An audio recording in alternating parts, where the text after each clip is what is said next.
দর্শক, বেশ কয়েকজন পুলিশ সদস্য আহত হয়েছে এই ঘটনায় এবং তাদেরকে এই মুহূর্তে হাসপাতালে নিয়ে যাওয়া হচ্ছে।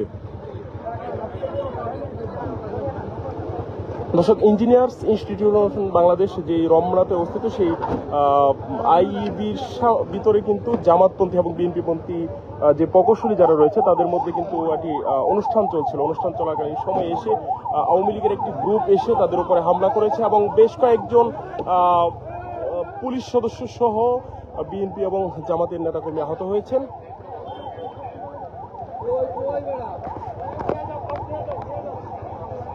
দর্শক, আমরা দেখতে পাচ্ছি যে জামাত এবং বিএনপিপন্থী কয়েকজন প্রকৌশলীও এই মুহূর্তে আহত হয়েছে, তাদেরকে নিয়ে যাওয়া হচ্ছে এবং বেশ কয়েকজন পুলিশ সদস্য কিন্তু আহত হয়েছে।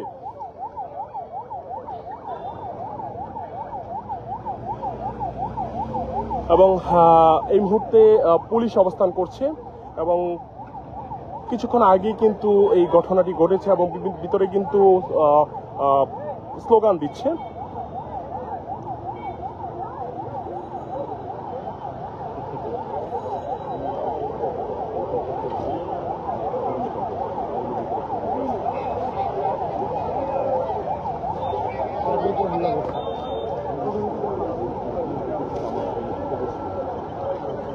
দর্শক, আমরা দেখতে পাচ্ছি এই মুহূর্তে পুলিশ কিন্তু এখানে অবস্থান করছে। আমরা ভিতরে যাওয়ার চেষ্টা করছি। ভিতরে ইট পাটকেল ছোড়া হয়েছে। এখানে কি ঘটনা ঘটেছে আমরা একটু জানার চেষ্টা করব।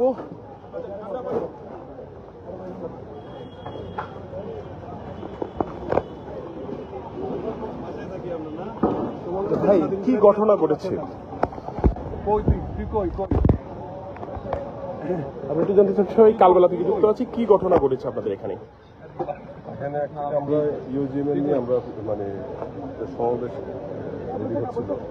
তো এখানে অপোজিশন যে যারা শেখ হাসিনা বিরোধী, শেখ হাসিনার পক্ষে নিয়ে মানে আওয়ামী লীগ পন্থী যারা, হ্যাঁ আওয়ামী লীগের ফেস্টিভ্যাল, ওরা এখানে এটাকে বানচাল করার জন্য এখানে এসে উপস্থিত হয়েছে। আমরা এটাকে এখানে আমরা আমাদের মানে সুষ্ঠু সুন্দর একটা সম্মেলনের মতন আমরা এখানে গেট টুগেদার করতেছিলাম, কিন্তু ওরা এসে অতর্কিতভাবে আমাদেরকে তারপরে ঈদ মারা শুরু করছে। এরপরে এটাকে আমরা পতিত করতে। আপনাদের কতজন আহত? আমরা দেখতে পাচ্ছি যে পুলিশ সদস্য বেশ কয়েকজন আহত হয়েছে। আমাদের অফিস কিছু কয়েকজন প্রকৌশলী আহত হয়েছে এই ঘটনা থেকে। এরপরে এরা পিছু হটতে বাধ্য হয়েছে আর কি, আমাদের আমাদের সম্মুখীন না হতে পেরে তারপর কিছু বাধ্য হয়েছে। আমরা দেখতে পাচ্ছি যে বেশ কিছু ইট পাটকেল এখানে ছোড়া হয়েছে।